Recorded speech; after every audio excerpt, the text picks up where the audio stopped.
Well, that didn't work very well. Hit that iPad.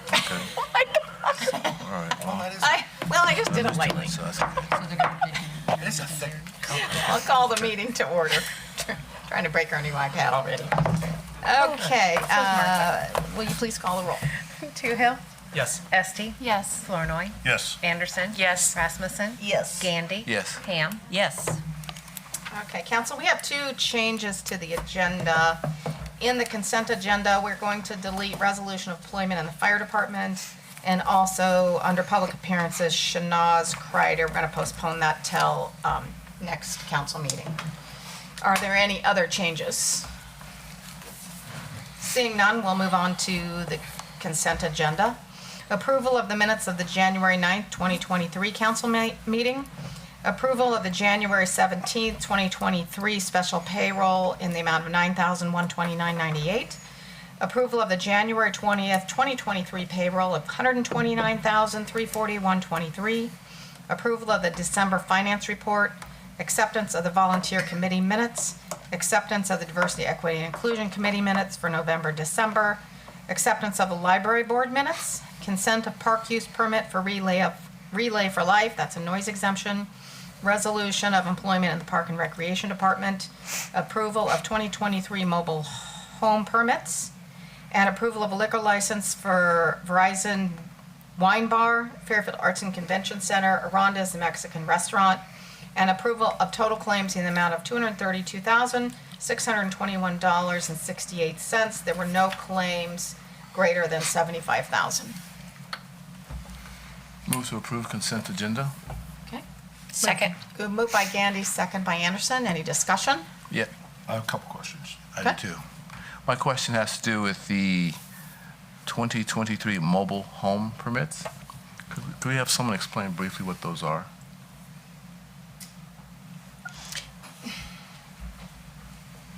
I think we do this annually, Yes. right? Yes, ma'am. And approving each permit to continue to stay in business.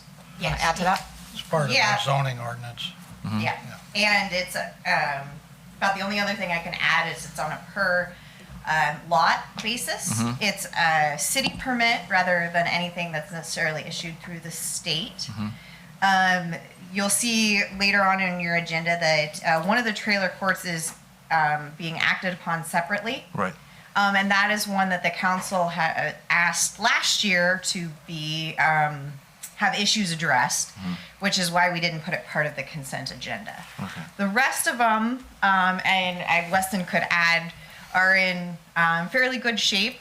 The one at MIU is being worked on and improved, and we are working on with them to continue to move out some of those trailers, the ones that are in not as good shape.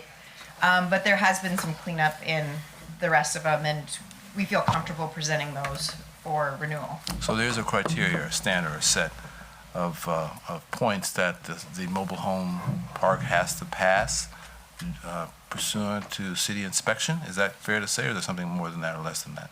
It's not a formal checklist, but if there are continuous issues like there are with the one that's later on in the agenda, it's, I hate to say it, kind of the squeaky wheel doesn't get on the renewal list. I mean, if it's something that's been into our attention, whether through complaints or issues that we've noticed, that's really what draws our attention more than anything else. Who makes the recommendation for the mobile home permit? I suppose planning and zoning.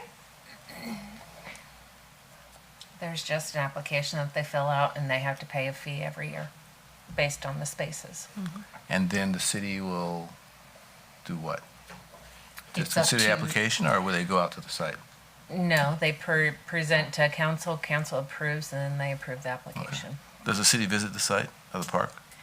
So we did not this year, but after discussion again of the one that's later on the action items, we have talked that we would like to implement a better process for the remainder of them, particularly just even related to the number of lots that are out there. We're not sure the last time that a city representative has gone out and counted each of the lots. That the lots that they're being charged for is based off of the assessor's count, but a city staff has not independently checked that.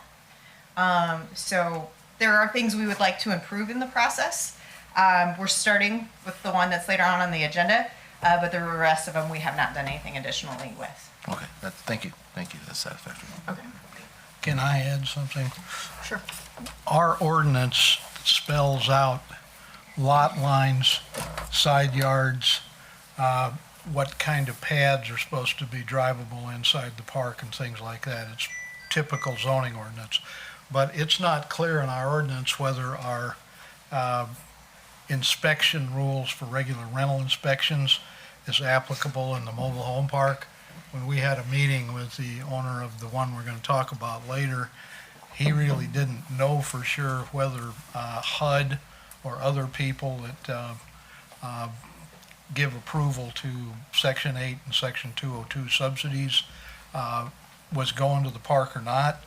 And I honestly don't know either, and I used to know, but as far as the other rentals around town, I know that Logan and Kaloo and some of the big multi-unit structures are inspected both by HUD inspectors out of Area 15, and we've had some inspections by our own in-house inspectors. But have you had inspection inside trailer houses out there, Weston? No, but I did find one that we are going to do now. Yeah, the trailer house owner, you got trailer house owners, you got trailer house contract buyer owners, and you've got the tenants themselves. They all have separate baskets of rights, and the owner of the park consented to Weston going in and inspecting a group of them that I'm going to just refer to as abandoned or / valueless trailers, and said it would be fine for him to go in and inspect those. And I expect they'll get that kind of cooperation out of the other park owners if asked, but it hasn't been part of the regular rental inspection that I know of. So that's a factor we may have to look at our ordinance about again. Yeah, and if we go to that point, if we change the rental code that was discussed at the property committee at one point to include inspecting those that were part of the regional planning to have a city inspection as well, that would include any of the trailers that are getting assistance. So more to come. Okay, great. Did we vote on that? No, we have not voted on that. Doug's still got a Yes, question. thank you, Doug. Three things, actually. So the volunteer minutes, committee minutes, I don't think they had a quorum in their meeting, they had 2 people present. And they took action, but they didn't record the motion or the vote, which they're required to do. Yeah, okay. Then, And I know they have some new members, so Shanaz is going to get that to me for okay. next meeting. Then on the park use permit for Relay for Life, they want a noise exemption, but I didn't see a indication of what time they're going to be playing music from when to when. Do they want to go past 9 o'clock or 10 o'clock? Usually we do give them the permission on what the application's for their cleanup, setup and cleanup. And I'm sorry, I don't have that. So that means that they're going to stop at 10 o'clock with the music? Yeah. By implication? Yeah. Okay. Then I went through all the claims, and I didn't find anything to object to, so I recommend paying the claims. And yes, I agree. I would like to suggest one on the DEI minutes. I maybe recommend that they use last names rather than first names in their minutes. Okay. It can get kind of confusing, Yep. or either use both or just last names, either one. Yep. But I'll let them know. Okay. Any other discussion? If not, we do have a motion by Gandy, a second by Anderson. So go ahead and call the roll. Gandy? Yes. Anderson? Yes. Rasmussen? Yes. Ham? Yes. Esty? Yes, I just have to abstain from the January 9th council minutes. Toohill? yes, Flournoy? Yes. Great, thank you. Under public appearances, we're going to have the Beautification Commission report, and Lou Bolster is here for that in place of Mary Williams.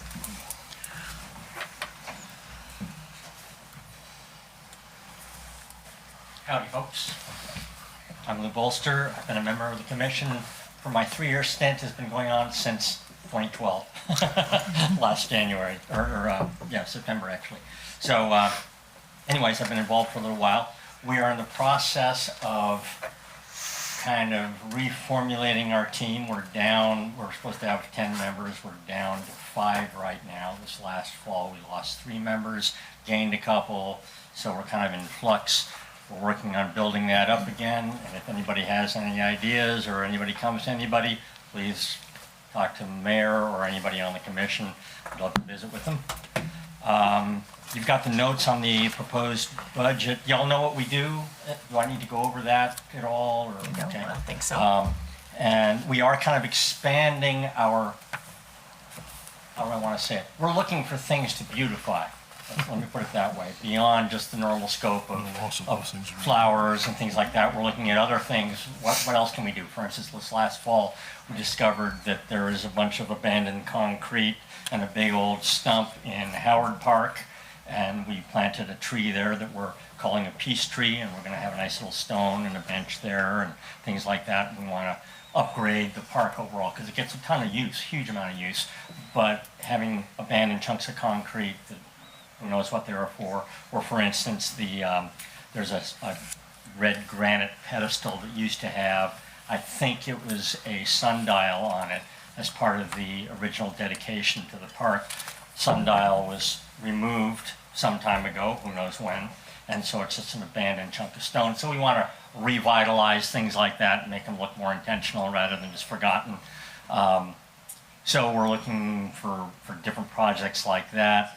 Another project that we visited with the property committee this last fall was about the railroad crossings at, I believe it's 8th and 3rd Streets. It got cut off when we put the silent trains in, so many years ago. But those crossings just look abandoned, and they're looking worse and worse. They're collecting weeds and debris, and what can the city do to make them better? Of course, on the one end, you've got, in terms of property committee, totally revitalizing them, yanking out the concrete, new curbing, either selling the property as commercial property or making little mini parks or something. On the far other end of the budget, you're looking at taking out the Jersey barriers and putting in some nice planter barriers that are designed to be barriers but are nice planters or something like that. Something to beautify it and make it look more intentional. So we're looking at that possibility as well, depending on where the property committee goes with that.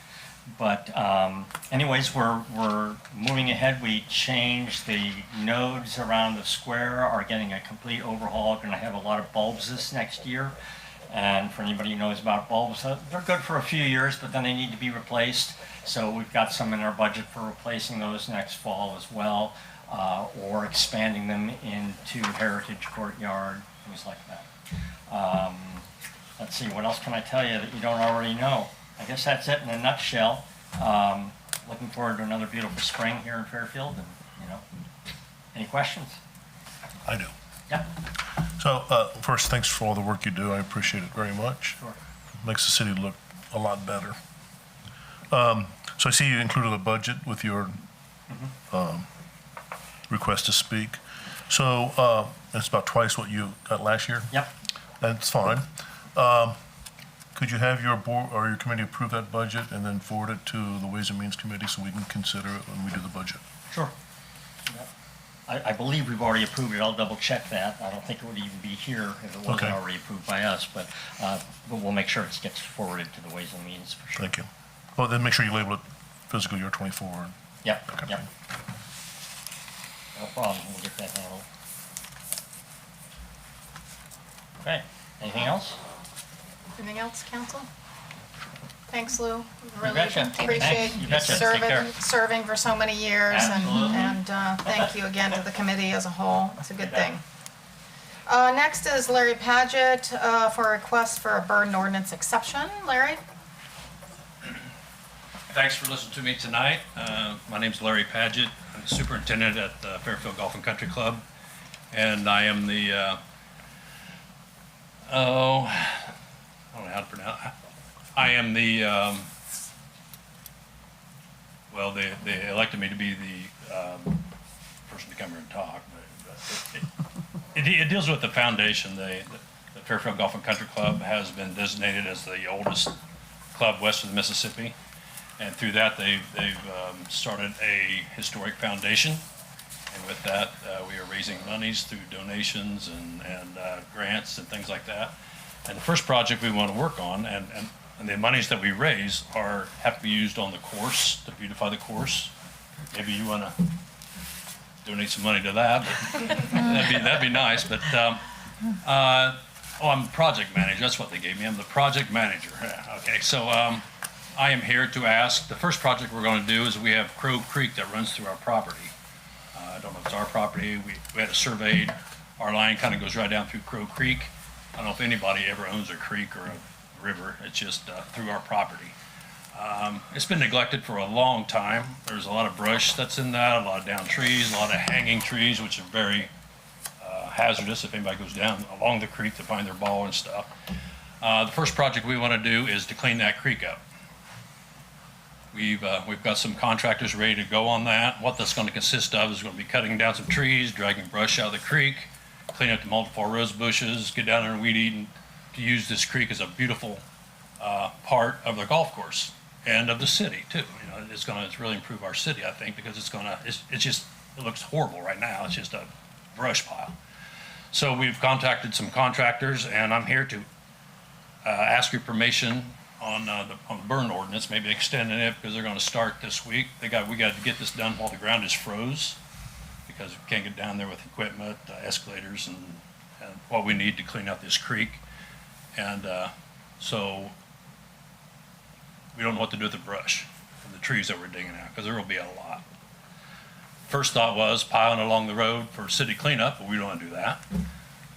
We have a burn spot down there that we've been using for years on the golf course, that where we pile our brush and the trees that died. I mean, all those maple trees that died, and ash. When we had that ash problem, they all passed. And that's where we put our brush. That's where we burn it every year. But we would ask permission to burn as we go, because there's just not enough room there to put all the brush. I mean, it's going to be a long period. It'll be, actually, we hope to get it done in maybe a month if we hit it every day for 2 or 3 weeks. Not that we'll burn every day, but we want to keep it burnt as we go, so we have different places to put our brush and our waste that we're digging out of this creek. So I'm asking the council permission to extend the burn order till start immediately, or whenever we start piling our brush to get rid of it. So our normal policy is March and April, correct? April, April, May. April, May. Right. Okay. I have a question So- before we do that. Yeah, I was just thinking spring. And what days are? Only 3 days out of the week. Right? Tuesday, Thursday, Saturday. Tuesday, Thursday, Saturday. One of the reasons that we did Tuesday, Thursday, Saturday, because some people really don't like the burning and it's hard for them if they've got health issues. And so Tuesday, Thursday, Saturday gave them certainty of when burning would happen. So I'm just pointing that out, that I don't know if that's possible for you to consider that. Yeah, I really don't know, because once you start a brush pile burning, it's going to burn. I mean, maybe we won't light it, maybe we won't get going on certain days, but it may linger. If you burn it on a Monday, it may still be some smoke coming out of it on. Where our burn pile is, there's no houses close to it. There's one house across the creek, quite a ways back, Stone's house. We've burned there before, and we've never had any complaints about it. And it's just an ongoing process. I think it's a better solution for us and for the city than having to haul it to the curb and have the city pick it up and haul it away. That's an expense to the city, and I don't think we're not asking for that.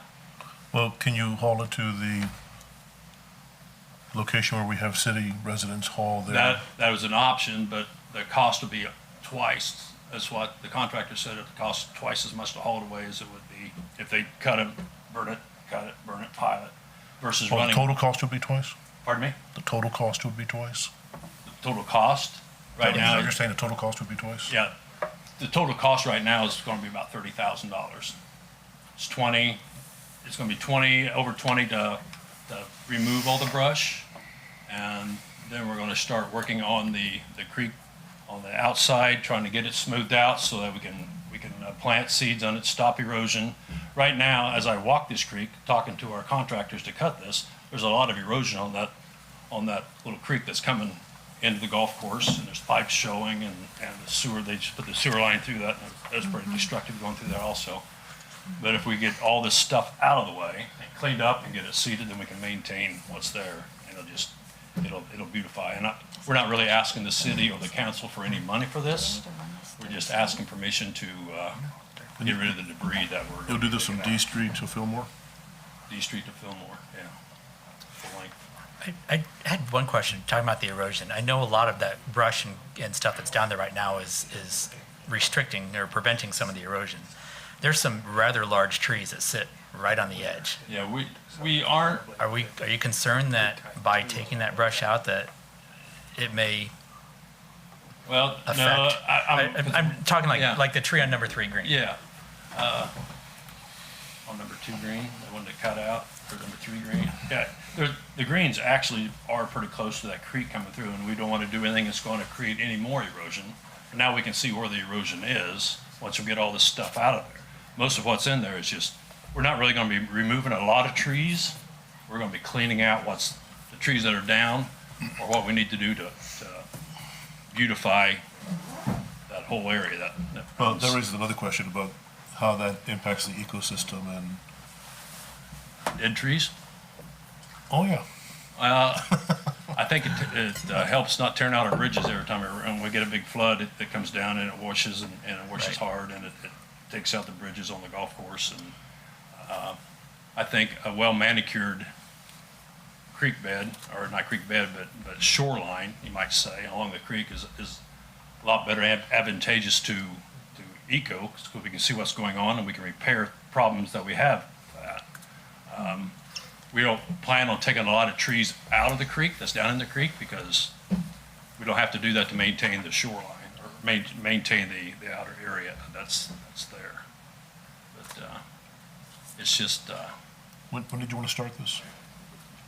tomorrow if it's froze up. Aaron brought up a good point, and that is, at least for now, because it's winter, windows will be closed. Yeah. So that helps. Larry, are you asking us to allow continuous burn for the duration of the project? Yes. Or just a couple days a week during the duration of the project? Probably depends on how fast they move. You know, some days there may be a lot of brush there, which will light it. But it's a pretty big area. We won't have to burn every day, but just whenever it gets to where there's no place to put the brush. And if we burn every day, it won't be as big of a fire either. So, Right, I'm just thinking if we stipulated, right now, there's no burn in January, if we said, fine, you can burn on this day or that day, or these combination of days, at least people would know ahead of time that it's gonna impact their air quality around there. plus, you gotta look at the weather. I mean, if it's windy, Yeah. like I say, if we got a pile there, we're working well, getting a lot of stuff done, and we start getting a pile, well, we can't burn till tomorrow. Well, tomorrow it's windy, you know, and you don't wanna Right. burn when it's windy, and you don't wanna burn, you know, if it's gonna snow or you have a problem with that. It's just more of a process of getting rid of all this that we're gonna clean out. I think you need to talk to DNR. The last time we had large brush pile burns, we got cited $10,000 a day penalties. We were burning the stuff that was left over, scrap big pieces out at the Law Center site in the late 90s, and it took us about a year and a half to settle with them. So they told us at that time, you know, ask before you do it. And That's we, why I'm here. yeah, Well, but that's our burn pile. This is a private Private. burn pile. yeah, but it's our permission. Well, And we have an ordinance that prohibits it except in April, October, and November. So if we're going to make a special exception, I would recommend you ask the DNR people in Washington and describe the project, because it's a pretty reasonable project, and that the council's willing to go along with it, and the fire department's willing to go along with it. It's perfect time, and maybe they'll bend. You want the city to make that contact? I think the city should say we're considering bending our ordinance, because otherwise we'd have to turn you down anyway as far as the way the ordinance is Could we written unless we approve it revise pending, it. no objection from the fire department or the DNR? Yeah, you can approve it that way. So I would do that. That way that he doesn't have to come back and ask us for permission again. If we go ahead and approve it now on condition of DNR giving approval and the fire department giving approval. That would be my motion. Have you talked to the fire department at all? No. No, okay, that's all right. Well, they'll probably come out and manage it and help watch it. Yeah. That kind of thing. We've burned there, I mean, every year we have to burn that Right. brush pile, you know, and we've always asked permission to do that, and I hope we have. But that was the main thing, that the contractors, the amount of brush that we have to pull out of that creek to make it, it's a pretty big project, and it's a big expense for us to do this. And it's just going to do nothing but make the city more beautiful, make the golf course more appealing. And, you know, as you drive down D Street or as you drive down Park Street, you'll notice that. Instead, you're seeing multiple rose bushes and brush and weeds, you know, head high. It's going to be a little more work to maintain, but we're on board to do that. Okay. So there is a motion on the floor to approve the project upon DNR and fire department's Second. approval. Is there a second? Second. Second by Toohill. Any further discussion? I guess how would we know that DNR has approved it if we're not going to be meeting again? Aaron Aaron's wrote got it down. all. I'm Oh. gonna make the call. Oh, okay. Oh, all right, great. And then if you'll notify the council and Okay. notify Larry, I guess. Notify me too. Yeah, Great. okay.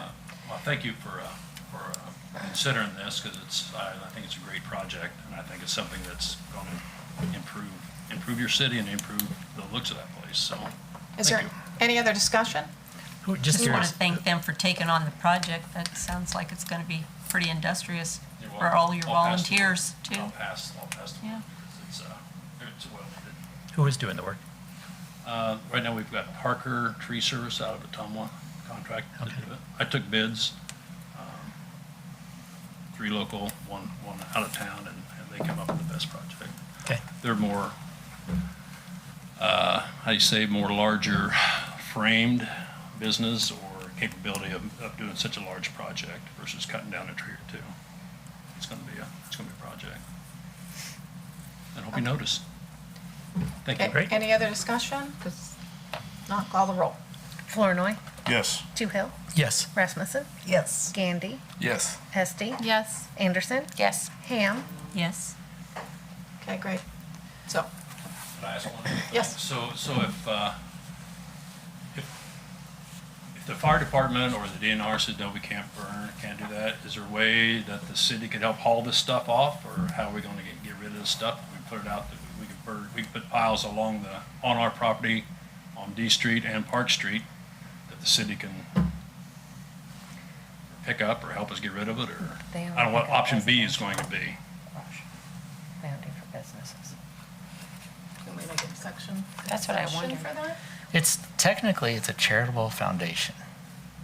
I say, The could we make an Kahigi exception? Charitable Foundation is doing this. Choice.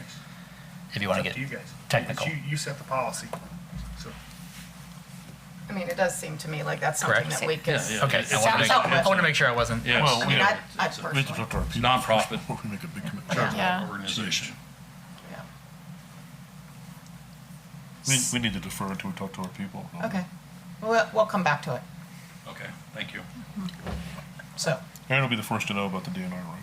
Yep, I'll know. I'm sure I'll know, probably know tomorrow. okay. Okay, so let's move on to resolution, action items, and ordinances. The first action item is consideration of leisure living trailer court. So, Weston, I assume you're gonna talk about that, maybe you and John?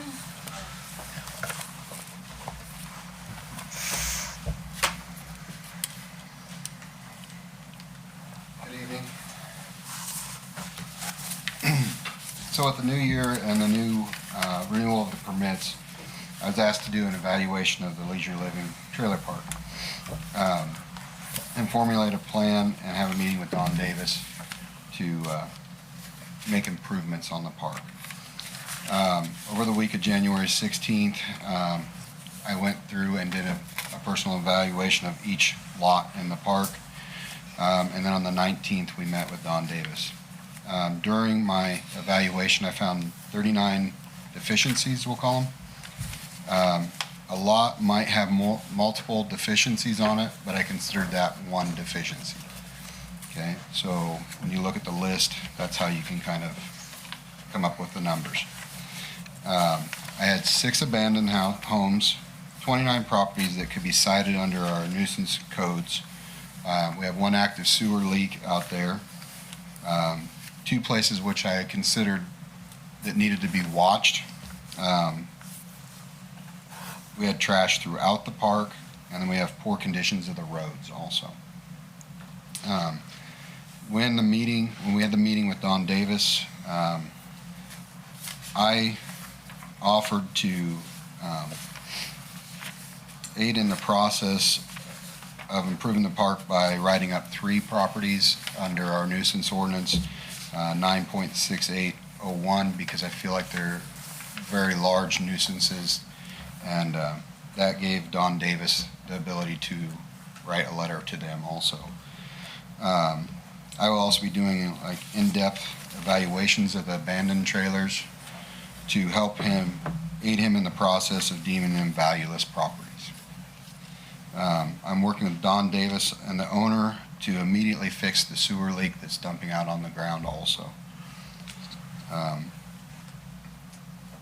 Don agreed in the next 30 days he would clean up the empty lots and the trash around the park that's blowing around it.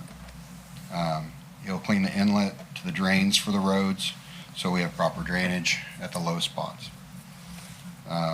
He's going to get a quote to remove one of the trailers that he has title to, so that'll get rid of one of the abandoned trailers.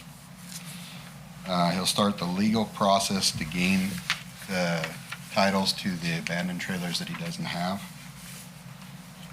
He will send notices to 7 lots to clean up trash in their yards.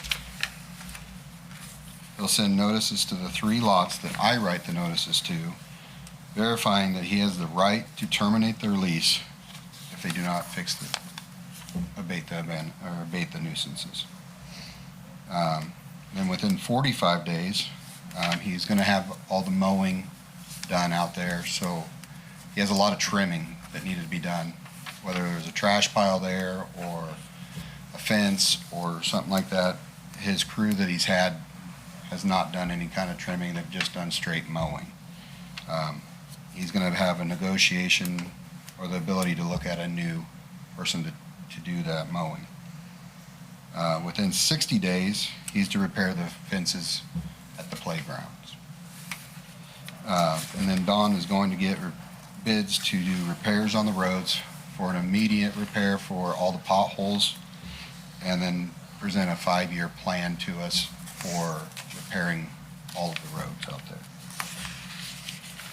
Having said all this, the council will need to decide whether they'd like to renew his annual license for the mobile home park or issue a variance of the permit, such as issuing it with conditions. I'm done. So questions? I have a question. Well, I had one quick question. The letter that Aaron sent out there, I noticed was dated about 10 months ago, and then the list of deficiencies, is that from 10 months ago, or is that current as of now? The list of deficiencies is current. Okay, I don't believe that it's changed okay. since then. But, okay, I didn't know if it was the same date as the letter was sent, or if it was No, new. the list of deficiencies is from what I went out on the 16th Okay, and did the report on. Tom, there were 4 pages of deficiencies that we talked with him on the 19th for about 3.5 hours. And then we gave them the ordinances that match off against those, so there wasn't any misunderstanding. got it. We also, some of the problems that he had with tenants and notice, it's actually layered. There are the tenants that have a whole set of rights under the Landlord-Tenant Act in the state, including the moratorium law that was in effect until about 6 months ago. And he mentioned that he hadn't really received anything under that, but that several of the tenants had raised that. So I've seen that happen in other landlord-tenant situations in town up in magistrate court. So I expect some of these tenants are going to still come in and try to raise that again, even though it's no longer the law. They'll be looking for legal excuse and extra time. That's one of the problems that you have with not just trailer parks, but with tenants that are in arrears. One of the other layers is lien holders, people who are buying their trailers to sit on the lots they pay rent on to Don Davis. They have an interest. We have to give them notice if we know they exist. He's supposed to have information from the tenant about who owns their trailer and who has a lien against it, but I don't think he knows every situation. It's on us if we're filing something in court to know that also. There's a way to find that out as far as checking with liens that actually get filed. We'd probably have to have a search done on the computer over at the abstract company if we get to that point with him, but I don't think you'll get to that point with him. I think he will move forward with some of these things he told Weston the timeline on, so that'll be the proof of the pudding, I guess, is if he does it. The third layer is tax liens. Some of those trailers out there will probably be up for tax sale, and so we have to notify the county treasurer. And these are steps in the ordinance and also in the statute as far as how we go about, partly what Weston said about helping him get titles on some of the valueless trailers. Those 6 abandoned trailers, if we can show they've been abandoned for a period of time and that they also constitute an asset that is worth less than the cost of disposing of it, then it fits the statute as far as a valueless trailer. But with these 3 layers of ownership, the liens and so forth, you probably could have this title pursuit go on through the springtime and not have a title that would allow you to haul a trailer out of there and dispose it or crush it or tear it apart or salvage it until next summer. But that was talked over with him, and I think he'll move forward on those abandoned trailers. They're getting worse by the day. So, and the only other thing about it, I told Weston at the beginning of our meeting, and Mr. Davis and I have known each other for 40 years. I've represented him, and I think 2 or 3 of the other law firms in town have represented him at various times on some of his disputes out there, and they come up every year. Generally, most years that place provides housing to somewhere between 60 and 90 families, and it's a bigger provider of housing than anybody else like it in the county. But at the same time, he's as old as I am. And I know when he was getting into it back in the mid and early 70s, I was real green. I just remember that he was real green also, and he was grandfathered. We didn't have the things that we did in the early 90s, and in 82 is the biggest part of our zoning ordinance. It has to do with mobile home parks. We changed it about 10 years later when we changed the classification number, I think, from R5 to R4. But he's been there when he didn't have any of the more detailed requirements that we have under the mobile home part of the zoning ordinance now. So a good part of that park got done before our ordinance made him do it the way he did it. But he's always been somebody that I viewed as, if it was going to get done, he was going to do it with more than gravel. He was going to do it the way our ordinance now requires, which is cement pads or concrete drives and so forth. So despite that he was grandfathered and probably could have argued that, he didn't do what some of the other park landlords have done in the past. So I give him a piece of credit for the fact that the things out there now, they've been in use for 30 or 40 years. So the cement doesn't look very good, but he said he's been spending $30,000 to $40,000 a year on the maintenance out there, and he'll cut a piece of cement in an area and improve it, but not the road. I think he told Weston it would cost, what, $440,000 I believe that was the to number. replace the cement out there. So, yeah, I don't know that he can write a check for that. Well, that was going to be my question, is a couple of years ago, Scott Vaughn was here complaining about the road condition because he had a concern that his vehicles would be damaged. They wouldn't be able to get in and out of that park if they had to address an emergency. Yeah, Weston pointed out a particular slab out there that I believe it's been replaced now, but Yeah, it's with it gravel. was something people would fall over. But back then, did he address the questions that we had? Well, I know some of those areas had rebar sticking up, and those were fixed at the time. I remember that. Okay. He did go at that time, Doug. They hired, a road crew that does patching and things, and did that. That was a really hot summer.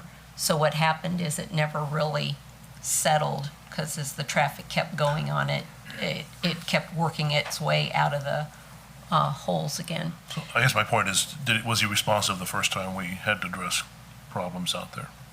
He went in and did as much as he could at that time, yes.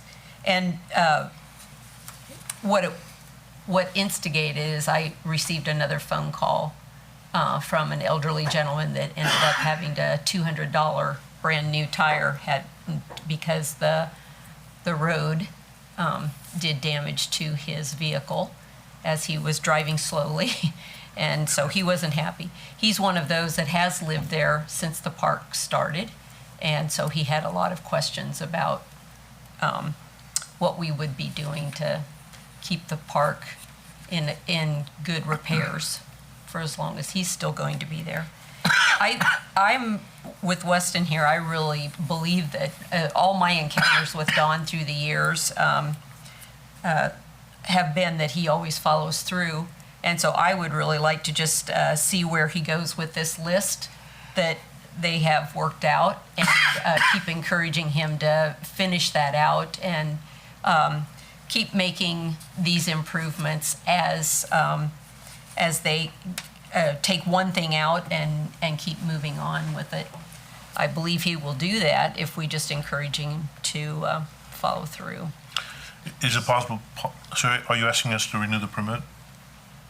I'm just giving an evaluation He's just helping with the because evaluation. I want to be able to negotiate. Well, I think he's asking, Council, do you want to renew the permit, or you want to do some kind of conditional? Weston, on the Well, items that you Approval. gave us, what is the average? Like you said, some are 30 days, some are 60 days.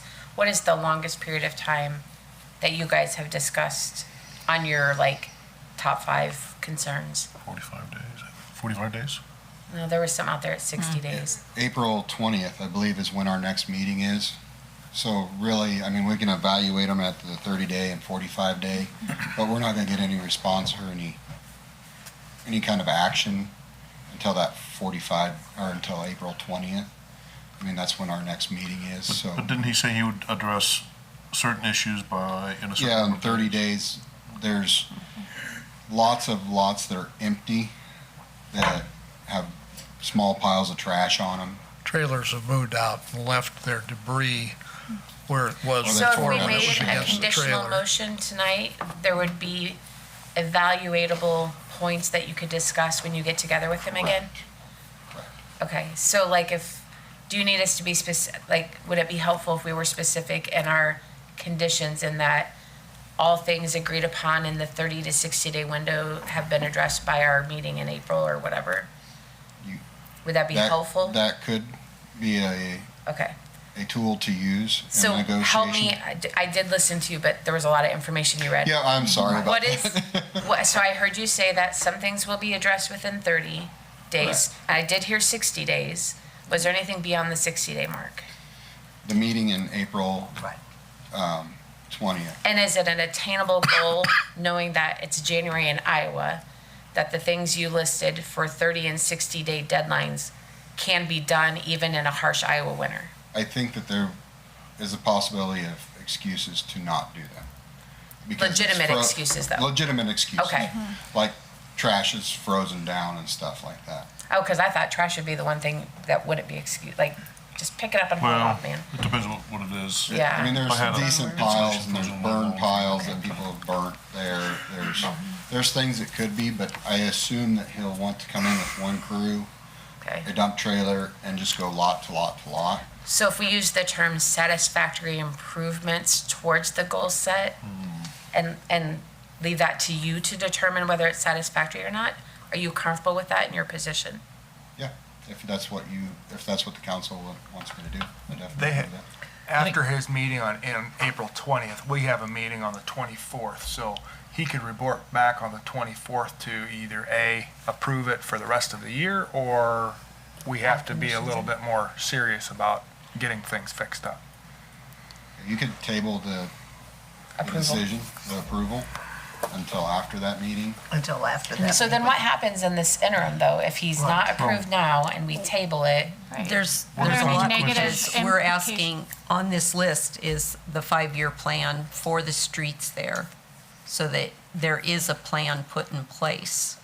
Yeah, but what if What are the something, consequences for the residents if we don't approve it? if we don't approve it today? Right. But we're not It's not an approving unlicensed it, we're park is just what it is. tabling it. So we're not telling them it's, We're not approving it, we're not approving it, but what if something happens to a resident while we're in this interim? If we don't take And action there- on it, you then- don't have a permit. Could, if we don't take action, it'll expire and he won't have a permit.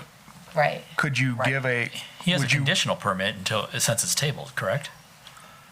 I, No. No, I think it would be so. best if you gave a conditional permit until, For review on April. for review on Okay. April So 24th. through April 24th, Fourth. and then up for renewal at that point. Yeah. We'll evaluate it at that point. All right, so I would make a motion that we provide a conditional permit for review on April 24th for improvements as outlined by Weston's report.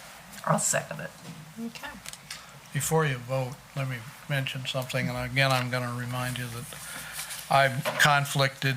I wouldn't be on either side of this if you have to do this, but your ordinance says if you do the equivalent of a constructive suspension or revocation, you're going to have to give him a notice that that's what you're doing, and you're going to have a hearing.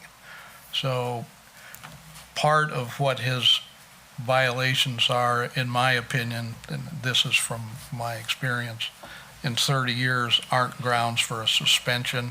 Trimming weeds, which if you look at the pictures we have, it's always been mowed, but the weeds around things like a buried in the soil We're stump of Right. a pipe or something that used to be there, those weeds should be trimmed by a weed whacker, but the place is not a delinquent mess of tall grass. It would get cited under our 10 inches or longer, non-trimmed, but there isn't a single one of those weed patches out there that's going to give you grounds to suspend him. In my opinion, I think the magistrate would say, oh, come on. But the collective, several incidences or several violations doesn't add up to. Well, I think the trash and the things that are left at the sites of trailers that have been moved or trailers that are there that people really aren't being careful about, that's a week's worth, Weston, as far as just somebody with a dump trailer? I think that if he took a crew in there, the trash could be picked up in a week. Yeah, and we felt it was realistic for him to say he could probably get that done before the end of March, weather If wise. it's trash that's frozen, a bobcat can pick up frozen trash. Yeah, I think there's a lot of hand. I know, a lot of hand stuff, but the stuff they can't move by hand, a bobcat could do it. Yeah. So John, are you suggesting that this motion, we shouldn't do this motion that was just suggested? Well, I can't vote for any of you. I think putting conditions on him, whether you do it on his license or not, I'd probably go a little bit longer because I think it's going to take him more than April 20th to get some of his valueless trailer replacement licenses and then go ahead and dispose of them. I think realistically, that's probably June 1st or July 1st. I don't think we were asking for it all to be done, though. We were No. just asking that he makes progress. But makes Yeah. progress is all we Some ask. of these basic things he could accomplish Yeah. by the 20th. Say if or you've the got 24th. fences that are dangerous That's, I to think, kids what on we were playgrounds, hoping. that's Yeah. not okay. And starting the process for Yeah. getting those Yeah. Right. titles is what I would base my decision on. What's the consequence of our not having a permitted mobile home? If he doesn't have a permit, Yes. we close him down and the same day. He must or he can't? He's supposed to have a permit. The ordinance says you must have a permit. He must have a permit. Yeah, What's the impact on the residents who are living there? they're not supposed to be there. If he doesn't have a permit? Right, It would because be immediate he's required, eviction? he's required by our code and he's required by state code to have that permit. I Right, suppose but they have the there's no option. window for the residents to, It sounds to me like we'd begin proceedings that John, Well, Had outlined. you first give everybody a notice, and then you also give a notice to the lien holders, the taxing bodies and so forth, if you're gonna suspend or revoke. How much notice? But I don't picture this thing going that far. I'm sorry, that's just me, but if you do that, you'll be noticing people out until he gets back August 20th or April 20th or whenever he said, because there's that many layers. So So- again, is this motion, you're saying where you have to give public notice to him and everybody who lives there, or this is approving? we're Approving- approving a conditional permit Right. And Right. with review at April 24th. Yeah, we're not canceling his license, Right. revoking it, or suspending it. We're saying, Right. Right. we're granting it, but, We're gonna review it. And- yeah, and I understand what you're But saying. then I'm just later, saying let's that, say in April, if the council doesn't like it, that's when you could do something else. Yeah, that And- Move to more. correct, that would be Where the people time would be for the cited. process. yeah, to at that point, Okay. Start the whole. you I guys just wanted to be become clear on finders that, of so. fact. And I think there's something else the council should take in consideration. Don Davis is actively trying to sell the trailer park. So I want to work with Don as much as possible, but I also don't want to have to start back at zero with a new owner.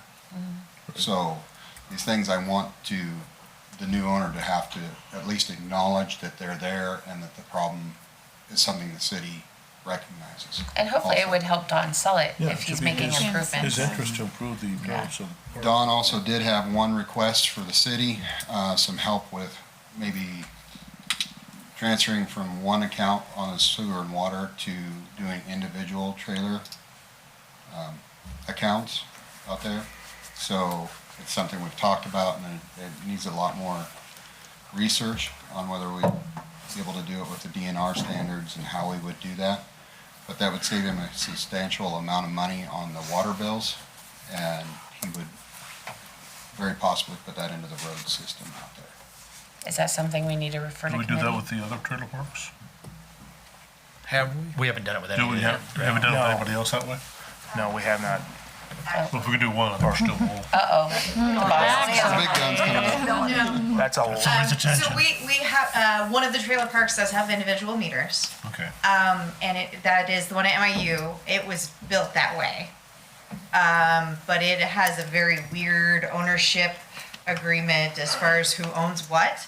And as far as referring the water main issue to committee, staff needs to discuss it a little bit more before we can even provide a recommendation, because I don't even know if it's legally possible as far as DNR standards. And it's just a matter of the water department and I haven't had a chance to talk. And then you would charge every resident to install a stop box and a meter. I think Like you what would. Weston talked with Mr. Davis about was that he would pay for the stop box or the meter pit, and that the city provides the meter as part of the new service. And so we would go from one account to 60 some accounts. How would it save the money?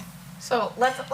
He's not. Let's. Yeah, move on. it's That's a whole other issue. We'll bring it back. yeah. But thank you for letting us know. But They're, like I said, we'll have there's them come back There's one product. and to see if it's even possible. So what's the motion? So the motion is to, Conditional permit through April 24th for improvements review. okay, so it's been moved and seconded. Can I just ask one further clarifying question? Just because we do have a copy of this letter that was from March of 2022. Have these issues persisted since that time, or were these new? I can say these issues are basically the same issues as when I started the position. Okay, Aaron and Scott were the ones that issued that letter, okay. so. And he have to didn't ask- address them at that point? I did talk to him. Okay. He said he was working on them. Okay. Did he get very far? That was about the time when Weston started to take over. So then time Okay. Just curious. got involved. So Well, I guess my concern is, we've had issues No. like this before, and they kind of drag on. Yeah. And people come in and they beg off for another 90 days. I'm making progress, I'm trying to get it done. They're slow about it. So, What you're gonna run into, though, is if you read the Iowa code, there are about half of the mobile home statutes that talk about if the tenant hasn't exercised their rights as far as the moratorium on enforcement of their rents and evictions, then the landlord or the park owner can do this, this, and this. But if the tenant raises it, you can't.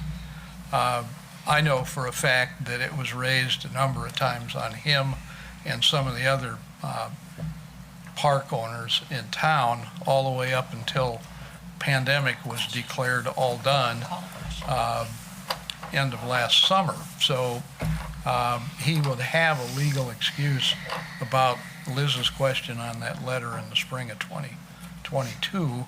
He doesn't have a legal excuse in the spring of 2023. okay, can I call the question, please? Okay. Please call the roll. Anderson. Yes. Rasmussen. Yes. Ham. Yes. Gandy. Yes. Flournoy. Yes. Esti. Yes. Toohill. Yes. Thank you.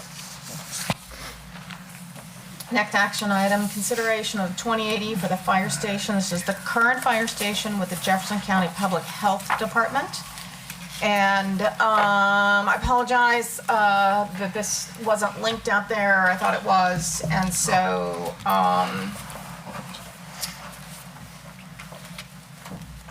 so I don't know if you guys have had a chance to even look at it 5 minutes before council. But ultimately, this was written by our public health nurse, Chris Estel, and then it went for review to the county and city attorney, and there were a few changes and finalized here. And then Aaron and I spoke with Doug and Paul about it last week, just so they had an eye on it, since it was a 2080 agreement. And so, I don't know, John, you want to go through Well, this? the one, I don't have it with me, I apologize. I can I give thought you- I did. I can give you my copy. Essentially, thank you.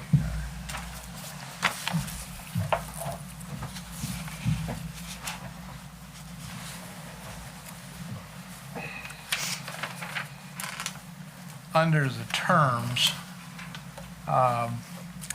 most of what is in this under the terms is how it actually operates right now. So who's taking care of garbage, pest control, and so forth.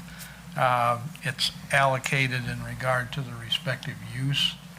But Aaron was talking to me about this as far as the percentage of use of some of the areas.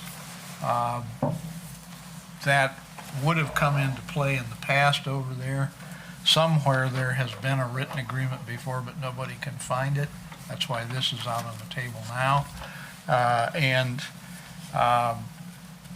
I don't know a reason why we shouldn't be allocating it on the basis of the prior agreements as far as percentage of use, unless somebody can show us that it's completely not applicable anymore. We tried to be as de facto as possible with this.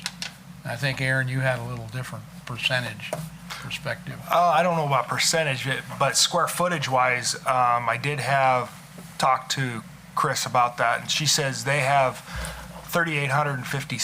approximately 3,850 square feet of space on the main floor, and then they have a storage room in the basement. So that's pretty good to put that, you could put that wording into the agreement. Is that more than 50%? I don't know what the total square footage of the building is off the top of my head. I don't know either. So should we come back with more detail? next meeting and would they have more of a chance to read it? I think in whole, the agreement is fine, but we could certainly make some suggestions to change. I don't know if we could change some of the verbiage, but I think in whole, that agreement is accurate. Yeah, I like what Aaron's saying. If we say conceptually, this would fill the void for what we can't find right now, and if we do some more scrutiny on the square footage use and fill that in, I don't think they're gonna argue with us. So, maybe subject to, the square footage, comparison, use these terms. We do, just council, just so you know, I know that the Public Health Board approved this as it was written. As it was written in. Yes. And I don't know that we're gonna be that far off. And I don't think Aaron or I think that we're shooting it down. I can't imagine it would be, I mean, if they're agreeing to pay 55% of utilities and the city's paying 45% utilities, I can't imagine that it will affect anything that much one way or the other if we approve this. And we're only going to be, and this may change in a year anyway when we're in the new fire station and dependent on what we do with that building. Yeah. But there's a provision in that agreement as it's written that the city will not charge rent. Correct. So I'd like the council members to consider whether they want to agree to that or not. Not tonight. We have agreed to at some not point. charge rent on other parts of that building before. The Sally Port was a shared space for years. And I don't know about other places in the building. The shooting range was always shared space. And like you say, the fire station may change it all when those guys move out, or guys and girls move out. Well, the shooting range, both departments use that range on a regular basis. We're not using the building portion that is housed by public health. Yeah. That's not a good comparison. Right.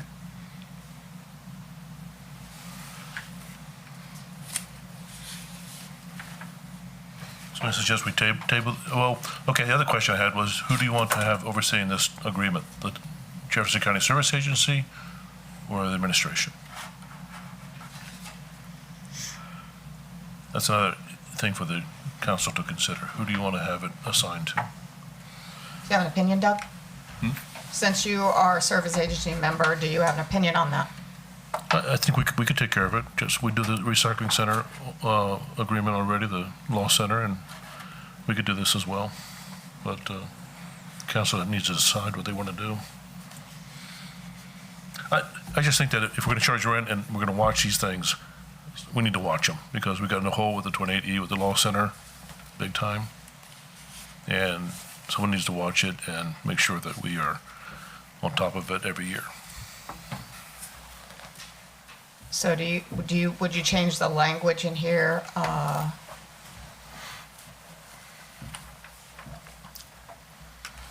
It would probably fall under the mutual review, right? The only thing is I'm not so sure the supervisors have a per se supervisory role in this because the Public Health Board runs or supervises the public health nurse. That's true.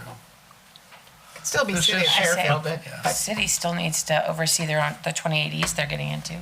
Right, I'm not So- disagreeing that point. Okay. I'm just, the service agency currently is Oh, county. supervisors and. Well, our service agency from our side should Sure. also Two people. address questions with Public Health Board. Yeah. We don't have to just talk to the county supervisors.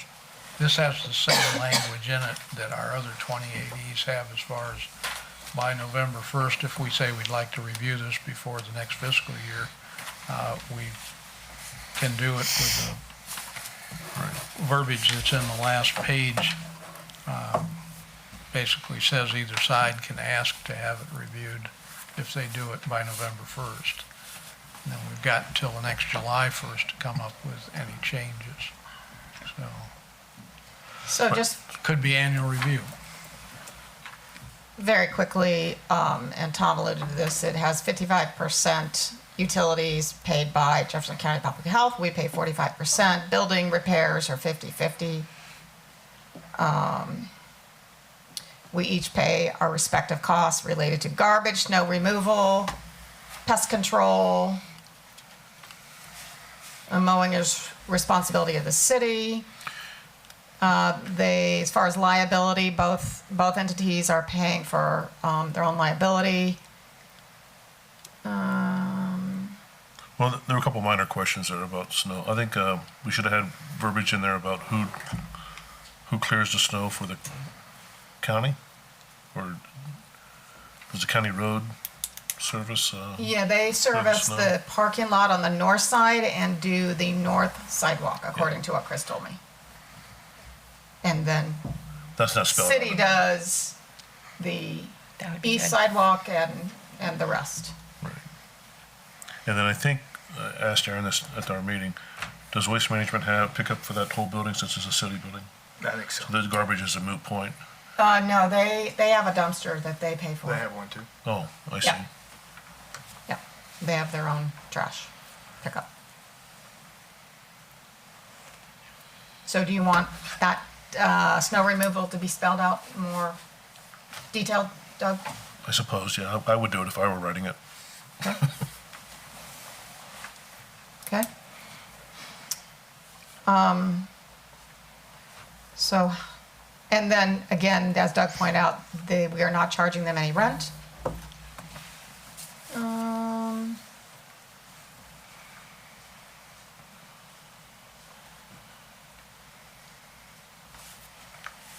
There's some of the main points there. What did we say the square footage they're using is? 3850. 3850.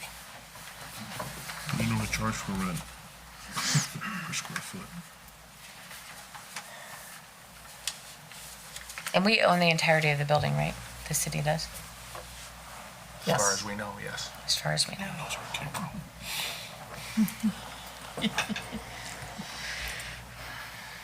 If Jefferson County Public Health wants to change paint, carpet, those expenses will be incurred by them. Even windows and Yeah. stuff like that. on Windows their and side doors. would be their expense.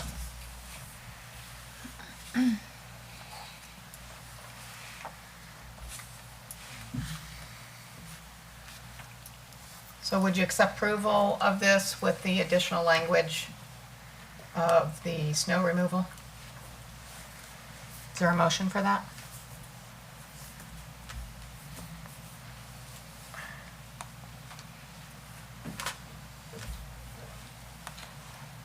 Could you say it again, please? Is there a motion to approve this agreement with the additional language of spelling out the snow removal details? Oh, square footage also. So I'd like to make a motion to table it until our next meeting. Okay. Is there a second to a table? Second. Okay.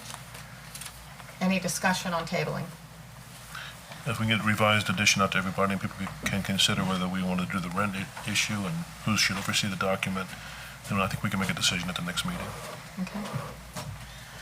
So, let's go ahead and call the roll on that, to table it. Flournoy, Yes. Gandy, Yes. Anderson, Yes.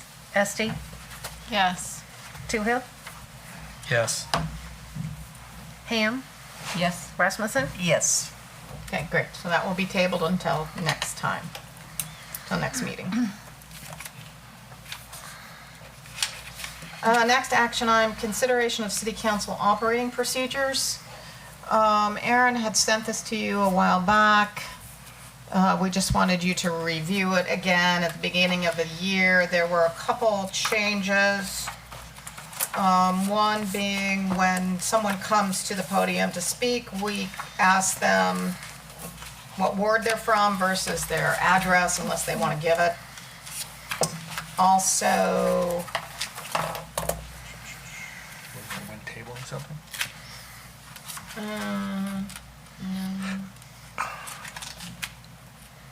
and we did talk about, oh, wait a minute. A motion to postpone. Yeah, So, a yeah. motion to postpone. If possible, the motion will specify when the item will be brought back for consideration and then adding generally the next scheduled council meeting, because that's what we really do. So just a couple minor changes to what's already existing.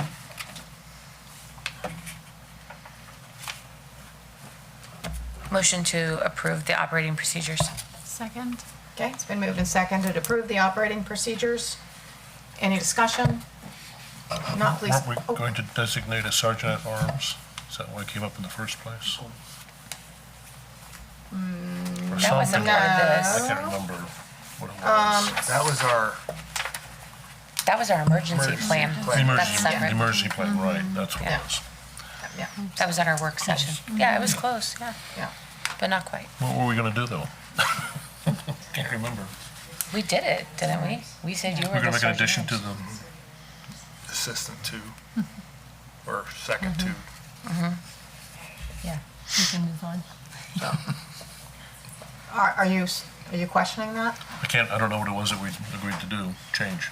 It was our emergency procedure, which is separate from this. Yeah. Yeah. I That's a just whole went through the different changes. policy. If somebody comes to the podium, they can say what ward they're from versus their address. Some Yeah. people might not want to give their address. I thought there was another issue that we're gonna put into the procedures that, but I can't recall what it was. But maybe I'm wrong.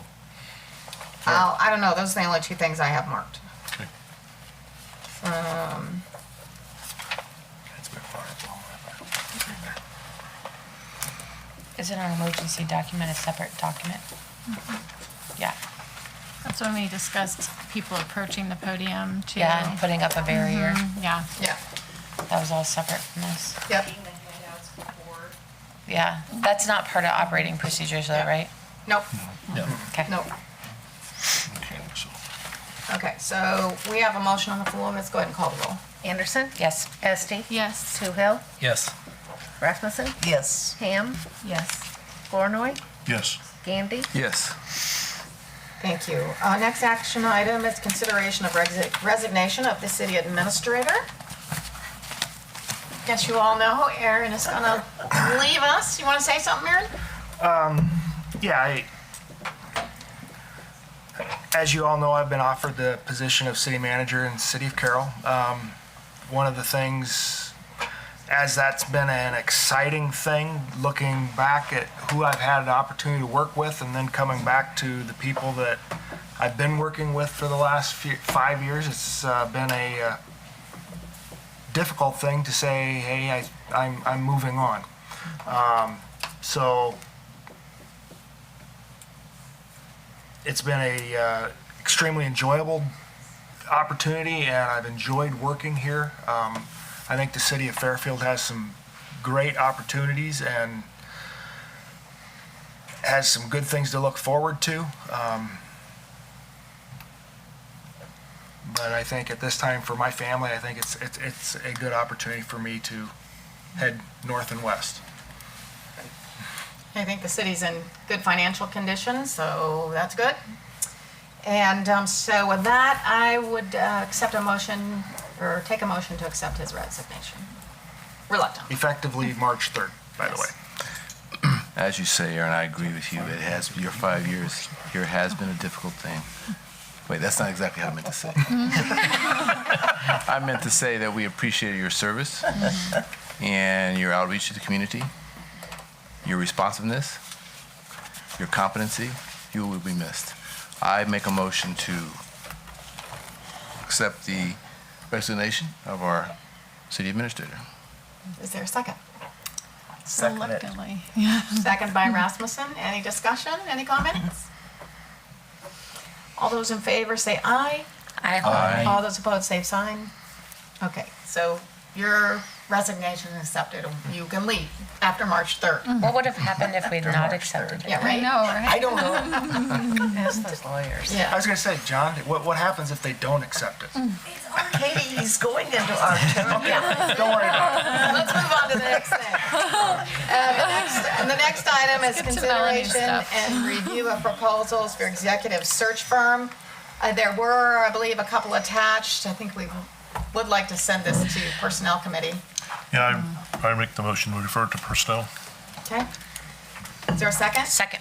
Second by Anderson. Any discussion? Not, please call the roll. Flournoy, Yes. Anderson. Yes. Toohill. Yes. Ham, Yes? Rasmussen, Yes. Gandy, Yes. Esti. Yes. Great, thank you.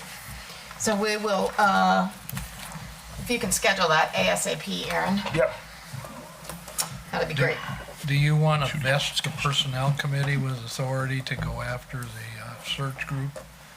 I mean, once they talk about the alternatives?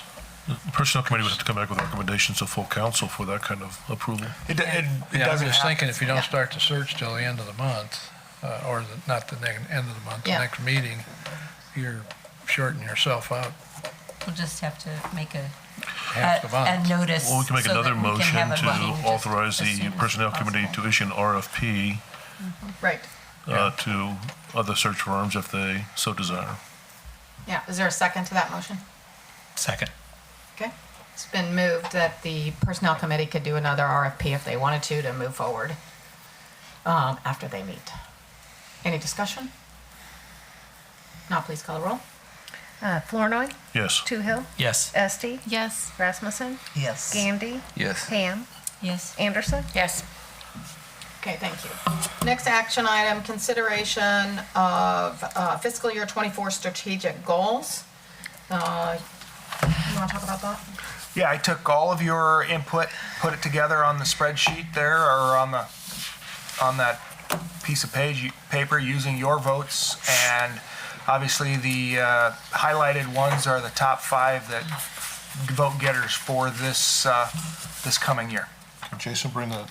Okay. Could Jason bring that up, please? It's up. Those ones that are highlighted. Yeah.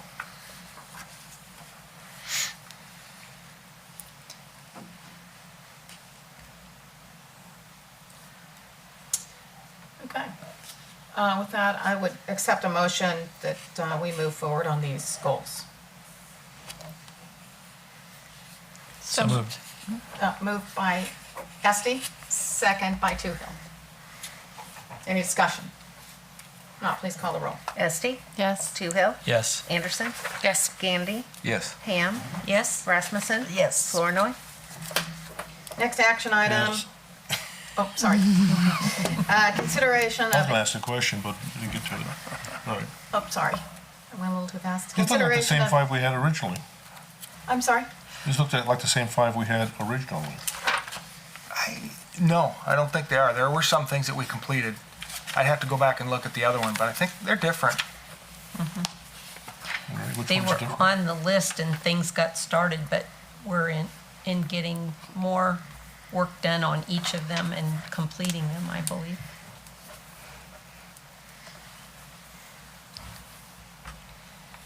Anyway, this is sort of where we are now in terms of what the council sees as the most important. Right. I think The original list of 5, 3 had been completed, I thought, and 2 were still in process. Which one has been completed? I think housing study was one of them. That wasn't on the original list, though. We did some things that weren't on the original list of 5. Well, the housing study wasn't voted on as one of the things, but obviously providing additional housing incentives and working on that Oh, here it is. is something. But yeah, that happened to be something that we completed. It goes hand in hand with getting housing.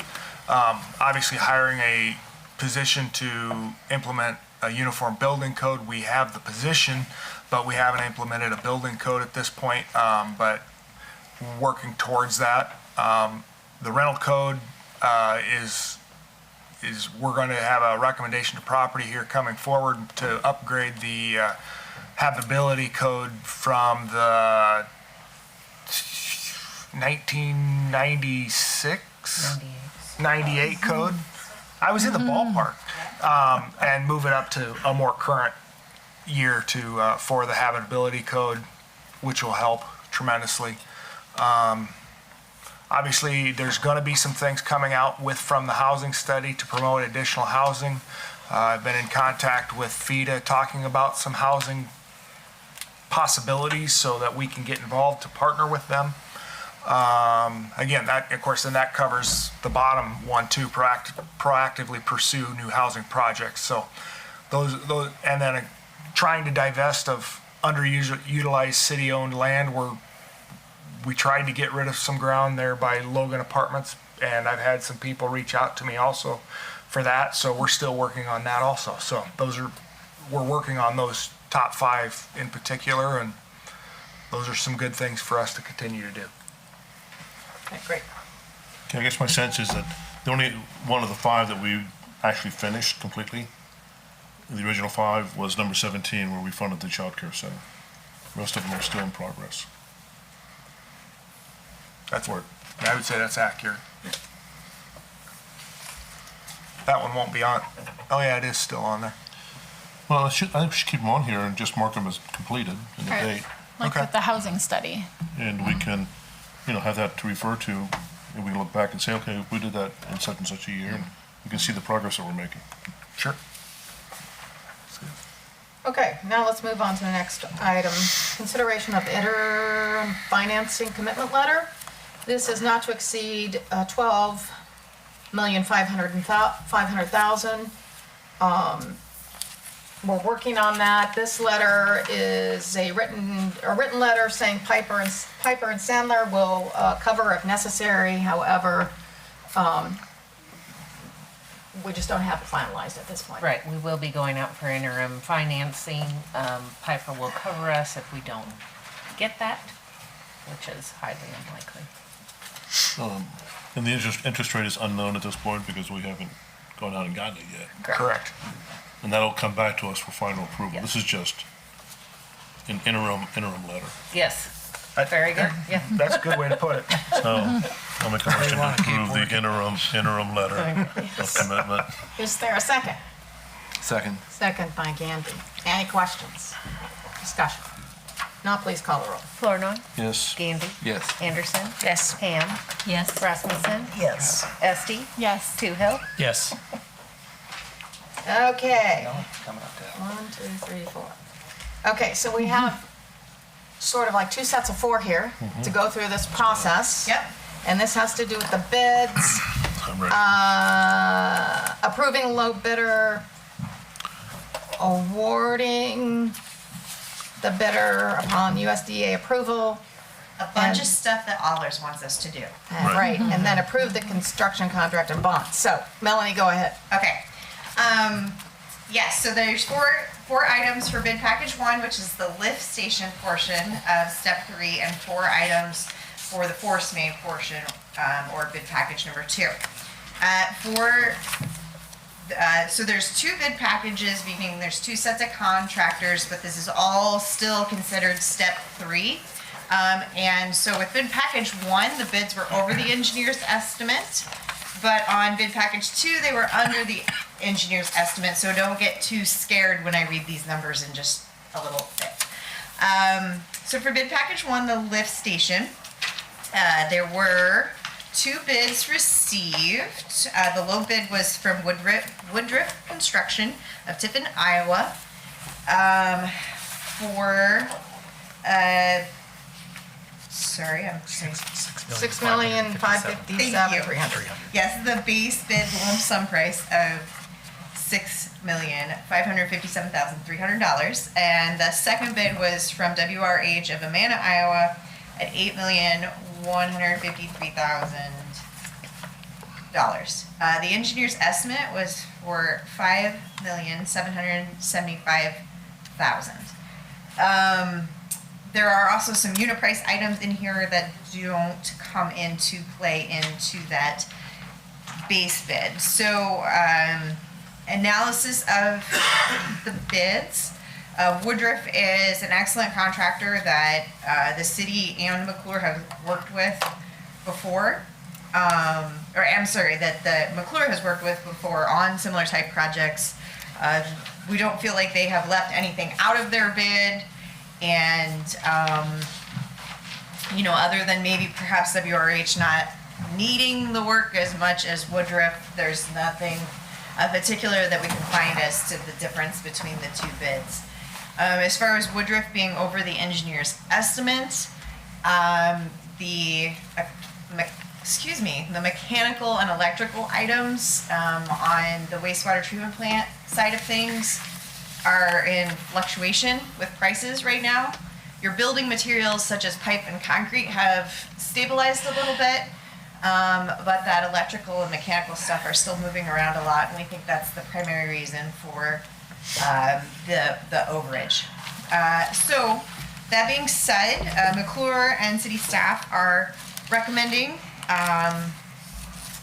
accepting the bids, designating the low bidder as Woodruff, and then awarding the contract to Woodruff contingent upon USDA approval. So I'd make the motion to accept the bid package number 1.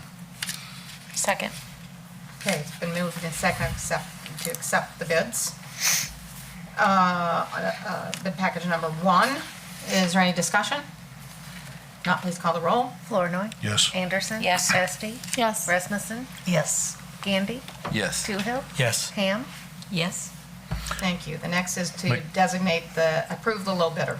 So I make the motion to designate the low bidder as being Woodruff in bid package number 1. Second. Moved by Flournoy, second by Toohill. Any discussion?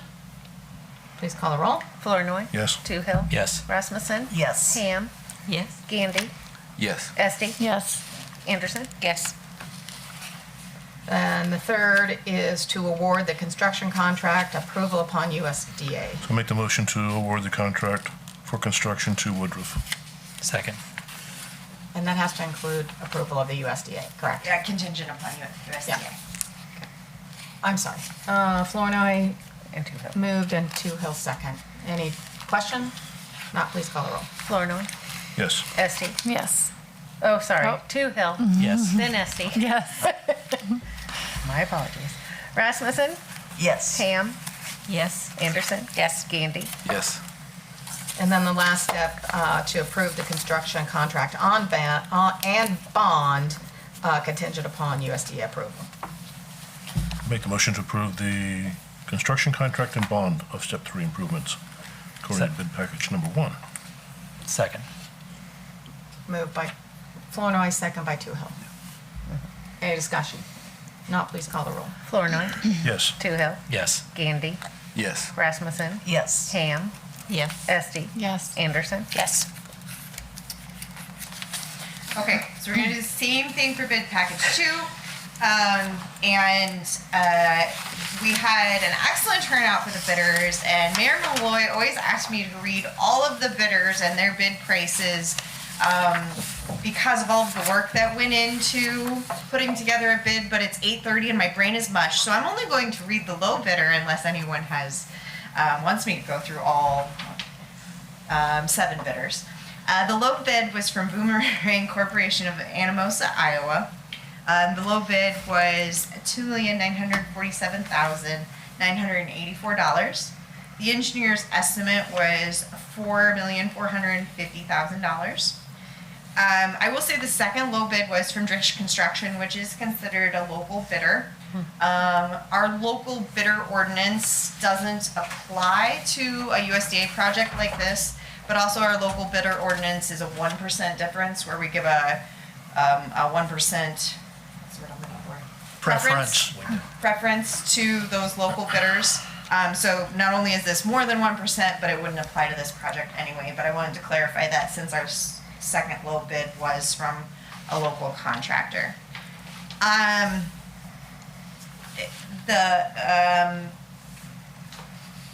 Boomerang, we did check into references for them.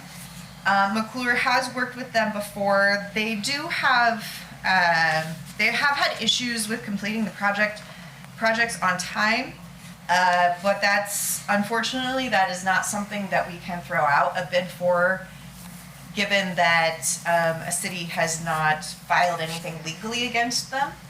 There has been towns that have issued retainage and liquidated damages against them, but nothing as far as disbarring them or anything like that. So with the difference between the first and second low bidder, there is plenty of budget for McClure to keep a good eye on these contractors, making sure that we're having lots of intermediate milestones, making sure that they're very fully aware of our EPA compliance order, And so that is, I think, the best that we can do given the situation and the funding source that we, to stay, I guess, in the right place, the right foothold legally. We would love to see a local bidder get it, but I think that is our recommendation, is to move forward with Boomerang Construction for bid package 2. Okay, so first is to approve the bids. So I make the motion that we accept the bid package number 2. Moved by Flournoy. Is there a second? Second. Second by Esty. May I ask a question Yes. now? Just so I'm clear, and I apologize, I know it's 8:30, but just in terms of, so legally, we have to accept the lowest bidder except for certain situations. Yeah, so, and John, comment on this if you need to, that, so we can throw out a bid for being non-responsible or non-responsive. And so if the bids are turned in late, or their forms are not completely signed, or if the contractor has been disbarred for any reason, any of those can make them non-responsive. Non-responsible is a lot harder to prove. We as a city have only done that with one contractor, and the council actually made a motion at the council level to say that this contractor is never to be considered a responsible bidder in city, on a city project again. I would assume if another city had done that for this contractor, that would be supportive to an argument, but no city had even done that with this. I mean, lots of unfortunately, contractors get charged liquidated damages all the time. And with us being in an EPA compliance order, that's frustrating moving into this project, but it is fairly common for contractors to get charged liquidated damages. So it makes them normal, not necessarily irresponsible. Boomerang they've always finished their projects. They have always finished their projects. It just takes longer than what Sometimes. people. Other people do that too. Yeah. And I was asking more generally, just so I understood legally what our obligations were. Yeah, and I will say the one contractor that we made the council made the motion to no longer be responsible on city projects, luckily has never bid another city project after that, so we've never had to throw them out. But we have that documentation in our minutes if we ever needed to. Thank you. Yep. So there is a motion and a second. Any other discussion? Not, please call the roll. Flournoy. Yes. Esty. Yes. Rasmussen. Yes. Anderson. Yes. Toohill. Yes. Gandy. Yes. Ham. Yes. Great, thank you. The next resolution then is to designate or approve that low bidder of Boomerang. So I make the motion to designate the low bidder for bid package number 2 as being Boomerang Construction. Moved by Flournoy, Second. second by Ham. Any discussion? Not, please call the roll. Flournoy. Yes. Ham. Yes. Anderson. Yes. Gandy. Yes. Rasmussen. Yes. Esty. Yes. Toohill. Yes. Okay, then the next resolution is consideration making award of the construction contract. So I make the motion to award the contract to Boomerang Construction. And again, this needs to be contingent upon USDA approval. Yes, please. So, that's okay, Doug? Oh, Yes. sure. Does that need Okay. to be part of the bid or the motion? Yeah. Yes. Oh, sure. Moved by Flournoy. For a second. Second. Second by Gandy.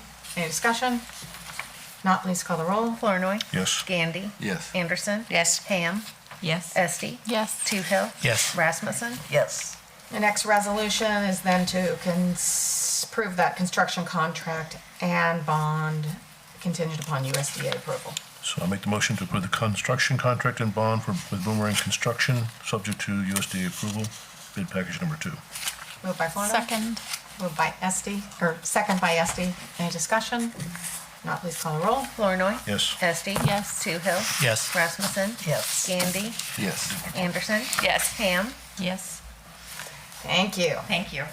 So the next two resolutions are annual things that we approve. The first one, consideration of providing for fiscal year '24 financial support of Area 15 Regional Planning Commission in the amount of $4,896.32 That's a .42 per capita. This is for regional planning and our participation in that. So moved.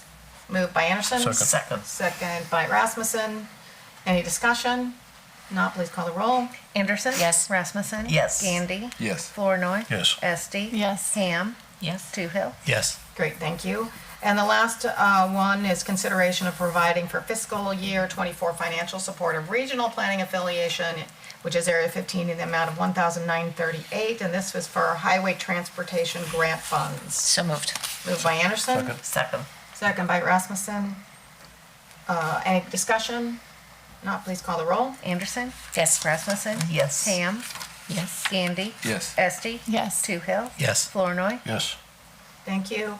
Next is ordinance 1222. This is the second reading to rezone property at and around 1948 Highway 1 from B1 General Business to R3 Multifamily. This is on Highway 1 North, by the bridge there on the left side, right past the bridge. Motion to approve.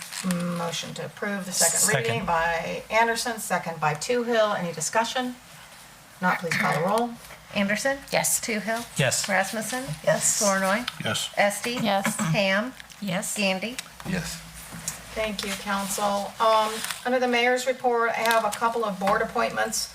Under the Board of Adjustment, this is a reappointment of Ed Kalani. He has been on this board for a while. He would like to serve one more term. And so I'd make a motion to approve Ed on the Board of Adjustment. Would so move? Moved by Ham, Second. second by Esti. Any discussion? All those in favor say aye. Aye. All those opposed, same sign. Thank you. Then we have a appointment for planning and zoning. This is Dora Pollock. Her request is on the agenda. She is from here, went to Iowa State University, has a Bachelor of Arts degree. She's an architect. And just so you know, our planning and zoning chair, Jim Horace, had a nice discussion with her and is excited to bring her aboard. So I would take a motion to approve her. So moves. Moved by Gandy, Second. second by Ham. Any discussion? All those in favor say aye. Aye. All those opposed, same sign. Thank you. I have two updates on committees that I serve on. First off, Emergency Management met last week and putting together a budget, and as you know, the last year, the Emergency Management voted to do a $2 per capita to fund emergency management. There are some bigger items that have been put off and not budgeted for, so, you know, we've got to do those things. One happens to happen to be some planning that's related to getting FEMA grants, and so this that planning and plan has to be in place in order to get FEMA grants if we would have a disaster. So that's a budget of item of about $20,000. We are looking at instituting the automatic system, weather system for sirens, and those sirens would also, when they go off, they will only go to the sirens that need to go off. So if you're in another part of the county and you're not affected, your siren wouldn't go off. So those are a couple of big things. We are requesting a little bit larger raise for Brett to get him up in the middle of the pack of emergency managers. And so along with the $2 per capita, we are looking at an additional levy of a few cents. We don't know for sure how much that will be. I'm just gonna say somewhere in the 8 to 12 cents. But we're not gonna know that yet until we actually see the detail. Our next meeting is tentatively scheduled for February 8th. So that's just kind of an update there. And then the conference board met today. That has to do with the assessor's office, and again, the mayors are all part of that, and schools, and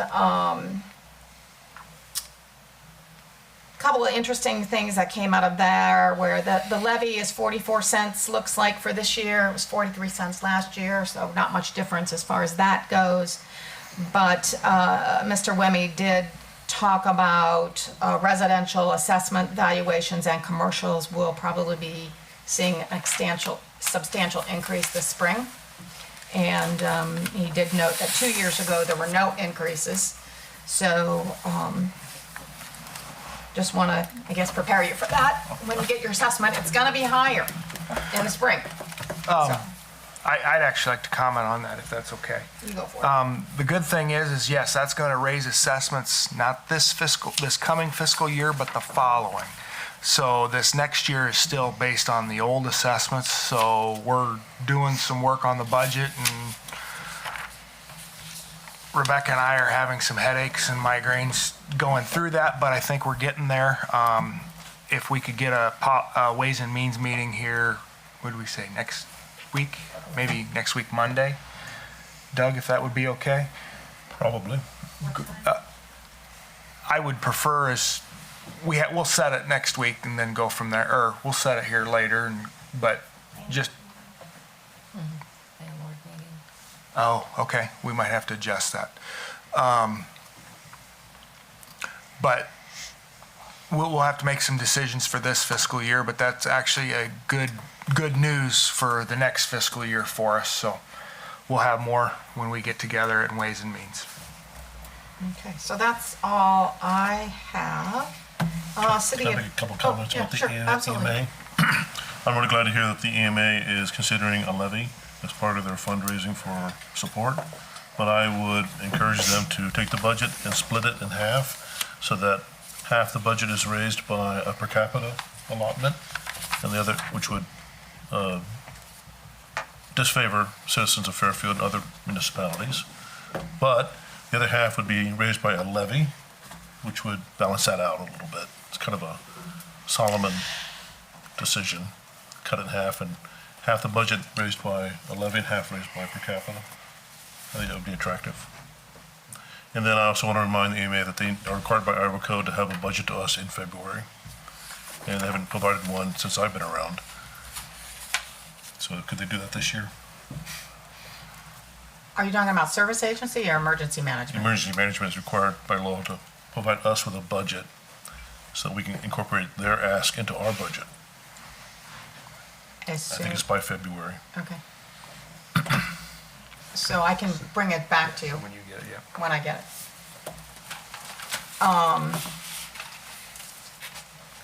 That's all. Yeah. If you raise the per capita, just so you know, I mean, that's coming out of our general fund. So that makes it more challenging for each entity, Yeah, raising I'm that in favor per of 100% capita. levy if they want to do it that way. Yeah, Then Scott just collects the money and yeah. Well, I can just tell you that that's what the support was at this last meeting, was $2 per capita. But I can break it down in the next meeting, so. well, in the interest of balance, in regard to taxation of everybody in Jefferson County who's being served by this committee, a portion of that should be raised by levy.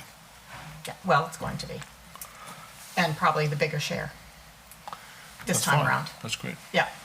And you know, we're not Oh. saying that it's going to stay at whatever it is, because Yeah. again, we have some bigger expenses this year. It's getting started. So we'll see. The other thing I'd like to see is when they submit their budget, that it's more transparent. So instead of having the county and the city listed separately and the remaining municipalities listed as an aggregate, they list each contributing entity separately with their corresponding contribution.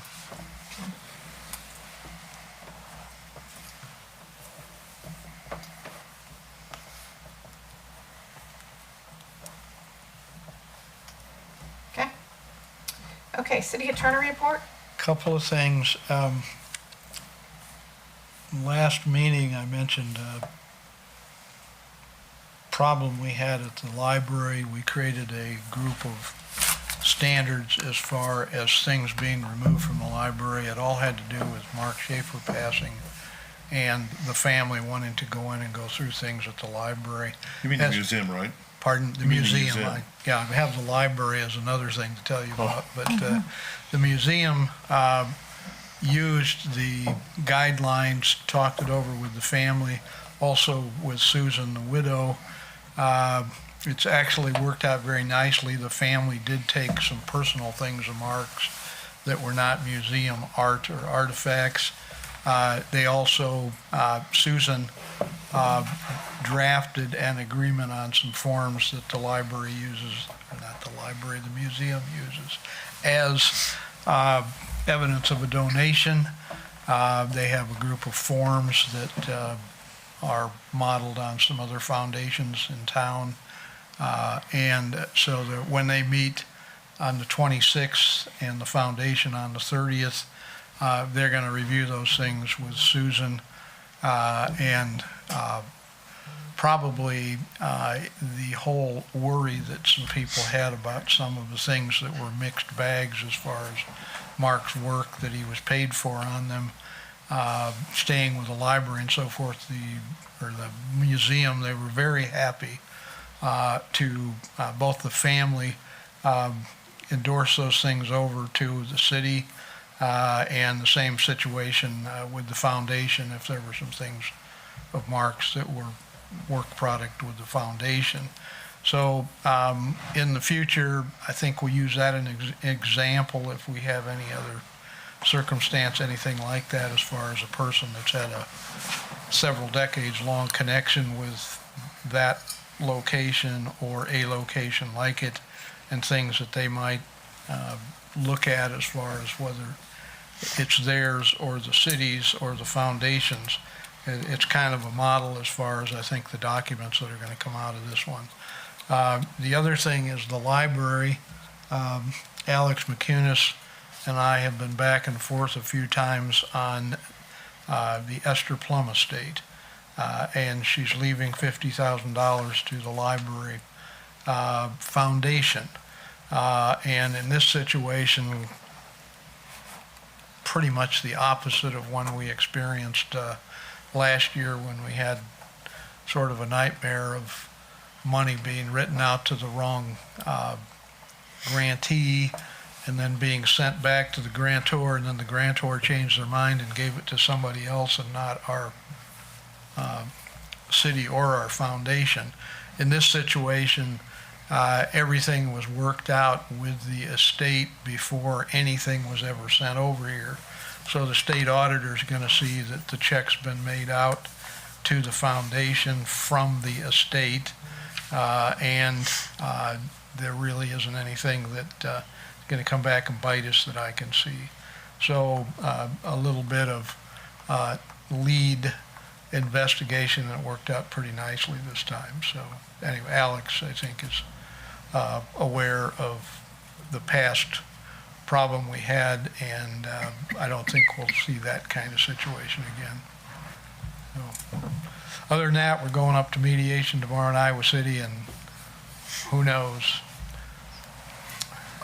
As much as I can say. Well, that's a nice thing. So Esther, up there, Yeah. thank God you bless her. for that beautiful gift. And last time I saw her, I think, was Mother's Day out at Sunnybrook or Addington Place, and before she passed. Sweet lady. That all, John? That's me. Okay. Committee and board reports. Elizabeth, do you want to talk very briefly about the ambulance? I do want to talk about it. So we met on January 17th.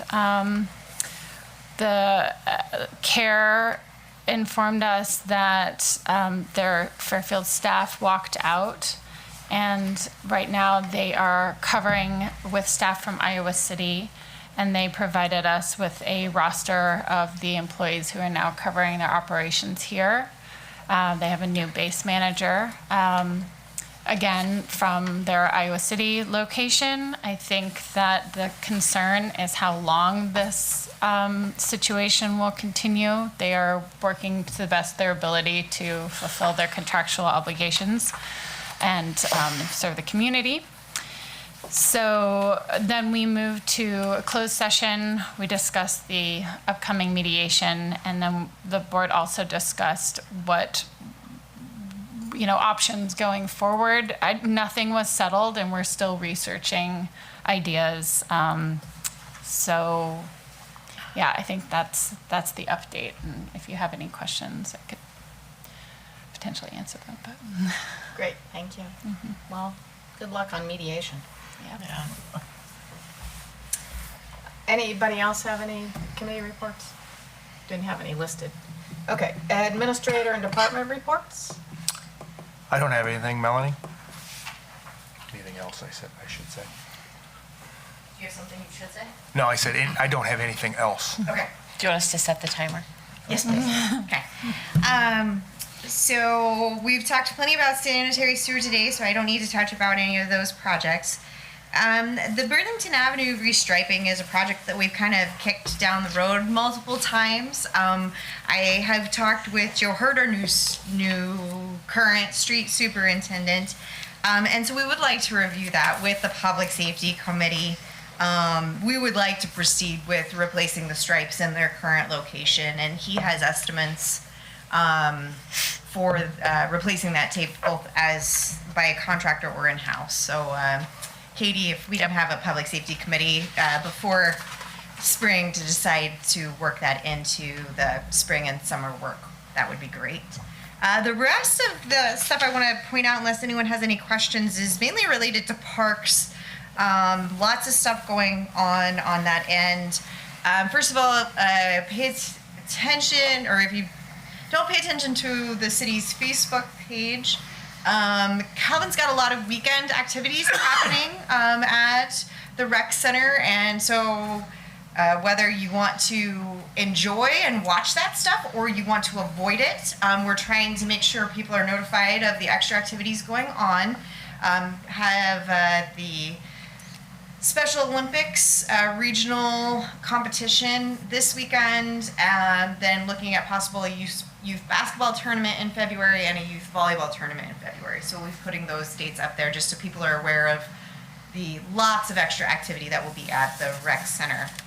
As far as Highway 1, one of the first areas that's going to be disrupted once the Highway 1 construction starts is going to be the dog park.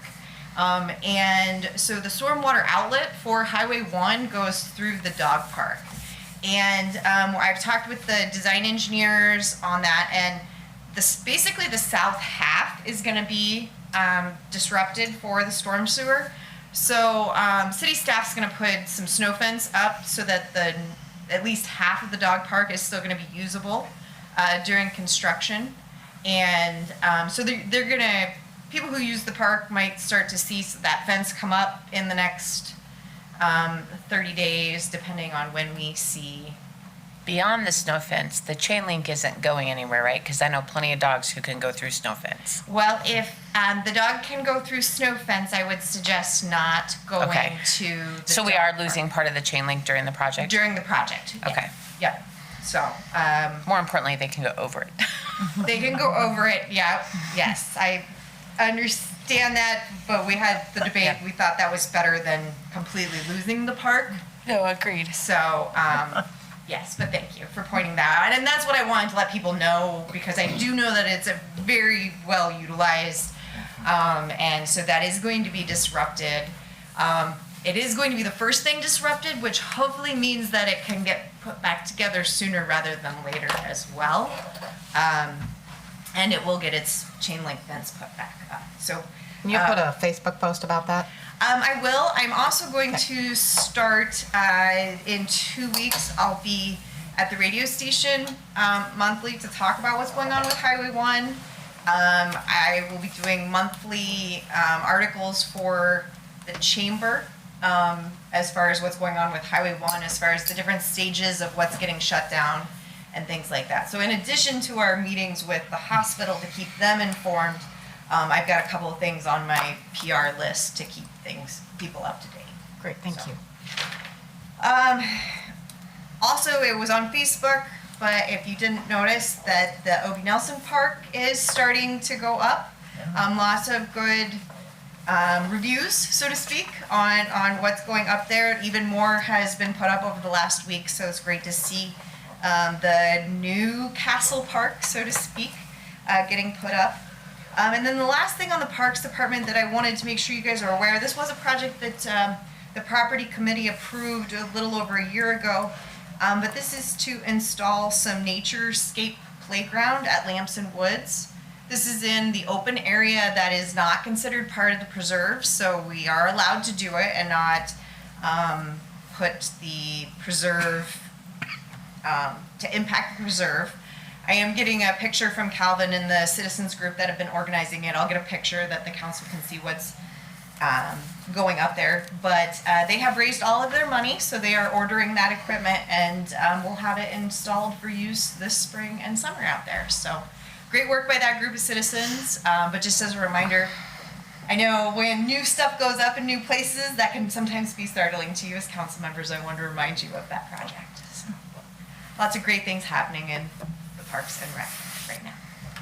And we're working on I've been busy working on the design of Ed Felger's donation buildings to hopefully get those out to bid in the next couple months as well.